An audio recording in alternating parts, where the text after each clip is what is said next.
রাজধানীর ইঞ্জিনিয়ার্স ইনস্টিটিউশনে ৮ম প্রতিষ্ঠাবার্ষিকীতে সাংস্কৃতিক উৎসব করেছে জাতীয় সাংস্কৃতিক সংগঠন দেশীয় সাংস্কৃতিক সংসদ। বিগত সময়ে ইসলামী সংস্কৃতির চর্চাকে নেতিবাচক হিসেবে দেখা হতো বলে অভিযোগ করে বক্তারা। এই আয়োজনের উদ্বোধন করেন কবি আল মুজাহিদি। দেশীয় সাংস্কৃতিক সংসদের সভাপতি ডক্টর আজম ওবায়দুল্লাহ বলেন, দেশের অপসংস্কৃতির আধিপত্য চলেছে। মনন, নৈতিকতা ও সুষ্ঠু সংস্কৃতির বিকাশে কাজ করার আহ্বান জানান তিনি।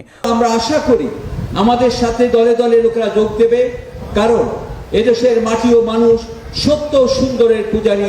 তারা সত্য সুন্দরের পক্ষে, সত্য সুন্দরকে টিকিয়ে রাখার জন্য তারা জীবন দিতে পারে, এই কথা তারা 24-এ প্রমাণ করে দিয়েছে। যে মানের সাংস্কৃতিক অনুষ্ঠান করতে চাই, আজকে ঠিক তেমনটি হচ্ছে। সংস্কৃতি মানে হচ্ছে সুন্দর, নান্দনিক, যা আমাদের চরিত্র গঠন করে। বিগত 16 বছর যাবৎ এদেশে খোলাভাবে সাংস্কৃতিক কর্মীরা তাদের সাংস্কৃতিক চর্চা করতে পারেনি।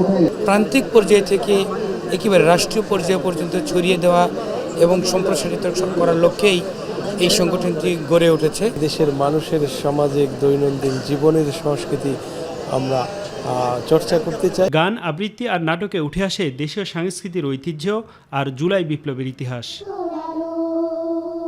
বাংলাদেশে একটি সুস্থ সমৃদ্ধ সংস্কৃতি প্রতিষ্ঠা করাই দেশীয় সাংস্কৃতিক সংসদের অন্যতম কাজ। এছাড়া অনুষ্ঠানে বাংলাদেশ চলচ্চিত্র ও নাট্য সংসদের পরিবেশনায় জুলাই বিপ্লবের উপর নাটক ৩৬ জুলাই পরিবেশিত হয়।